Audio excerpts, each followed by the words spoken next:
I want to welcome all of you. My name is Heather Quisel, here to help level up your business and level up your life. And if you're a working mom, oh my gosh, girl, this is for you this morning, diving into all of the things that working moms do that oftentimes leads to overwhelm, frustration, tons of tears, feeling like you've got to do it all, and at the end of the day, absolutely can lead to burnout. And I want to help not only you keep yourself from burnout, but also myself too, right? I'm a busy mom. I've got 3 kids, and life is a juggle, isn't it? We're doing all of the things. So the goal today is to help you with a simple formula to really get out of the battlefield. To get out of the battlefield and into a space where you can relieve some of the pressure, gain more clarity, more sanity, and ultimately find more joy in your day. Does that sound good?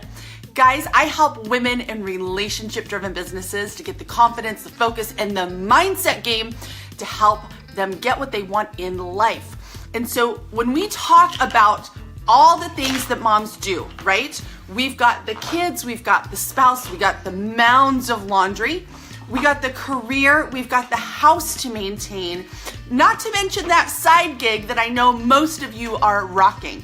So how do we do all of this, right? And much of this comes into this mental battlefield. My friend, how many of you are perfectionists? How many of you are control freaks? How many of you are have high expectations of yourself and the things that you do on a day-to-day basis? Yes, hands in the air. That is me like 100 times, right? And so I got you, girl. I know exactly what this is like for you. And much of this, like I said, comes into the battlefield because it's your high expectations, not anybody else's. It's your problem with delegation, not anybody else's, right? Your need for perfectionism, this is all what's going on in the head. And if we dissect that, what's the conversation that you're having with yourself each and every day?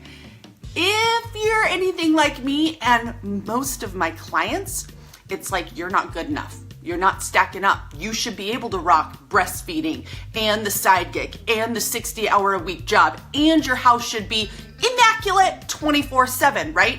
And so there's this constant overthinking, overplaying, and this constant talking, badgering, like belittling of you're not stacking up.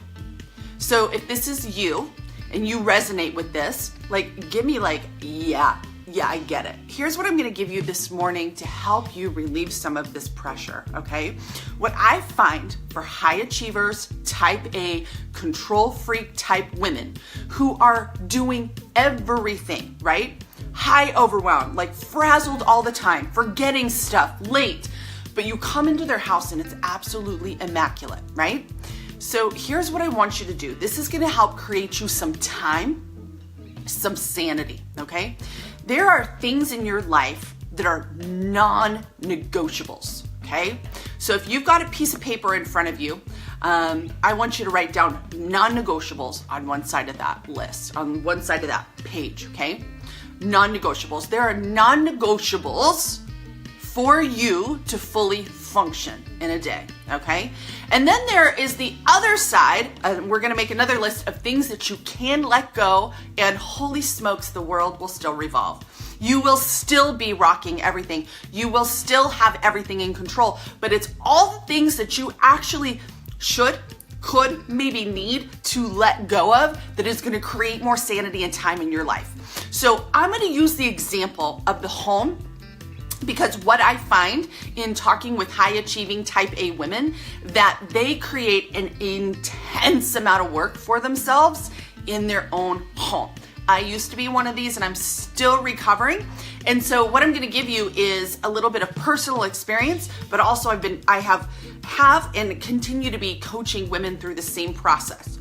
If you run an immaculate home, okay, just like you are incredible at your job, you're perfect classroom mom, you've got great food that you're shoveling into your kids each day, but let's talk about the home specifically. And the first example I want to give you is like your children's drawers and the state that they are. Is that something that's really, really important to you? Like it's gonna allow you to hit your goals today. It's gonna get you out of the door faster. It's gonna make you more incredible as a human being. Or the state of your kids' drawers something you can let go of, right? If you are trying to keep everything in this neat, tidy, organized, orderly little fashion, I'm perfect, I've got everything in a row, no wonder you're in this state of overwhelm. If every shirt has to be folded like per specifications, no wonder husband can't help because he can't live up to your expectations. He can't load the dishwasher even because you're gonna rearrange it and it's never quite right. So this is where writing down the things that you can actually let go of versus the things that are non-negotiables. And when it comes to your house, there are things in my house that are non-negotiable, okay? So my kitchen, it just does. For me to be able to function, for me to be able to come home and like not be uptight, like there's gotta be nothing on the counter, nothing in the sink. That's a non-negotiable for me. It just has to be that way. But my kids' drawers, their closet, I've learned to let that go. And as long as I just don't go in there, I don't feel the anxiety, right? Same thing, other non-negotiables for me are like beds have to be made. They have to be made. And this is for my sanity as well.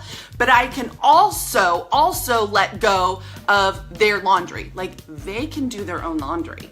And they've been doing it since they were like 6. Not all the time, but it sure does take a lot of pressure off me. My daughter's been folding everybody's, I think since she was 6. I now fold my own because I have a certain standard for my clothes, but everybody else's, you go for it, girls. That makes sense? So these non-negotiables, like know what it is that you absolutely cannot function without these things being in order, these pieces of your side gig. What are the things that you can't let go of in a single day, right? Connecting with people, making new friends, making those phone calls and sharing what you do. Non-negotiable is going to work, right?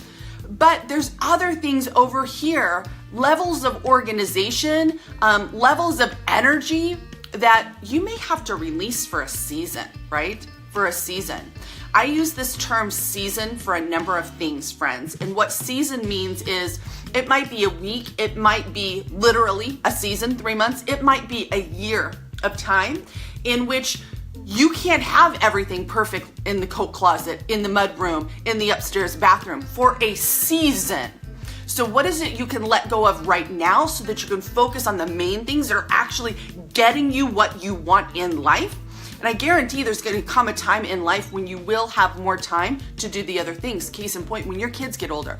My kids, my youngest is 10, they don't need a whole lot of me. They need emotional support, but physically, they can clean their own rooms, right? Physically, they take their own baths. They can even cook and feed themselves. And so especially moms with young children, just know like this is like a season of time. Learn to let go of what you can. Keep the non-negotiables for your sanity. And when you get really clear on these 2 lists, this will, I promise you, create more time, ultimately more clarity and sanity in your life, and enable you to actually feel joy again. So that's my goal for you. Please implement this. I know being a working mom, being a mom in general is not for the faint of heart. And my friend, know this, you are doing so much better than you think you are. You're doing an incredible job. Throw yourself the biggest bone today and pat yourself on the back for all of the things that you do and you exceptionally do them. All right, my friends, I hope you have an incredible day. Tag a friend below, a working mom, somebody who's got it all together on the outside, and you know that girl is just scratching her little fingers to the bone.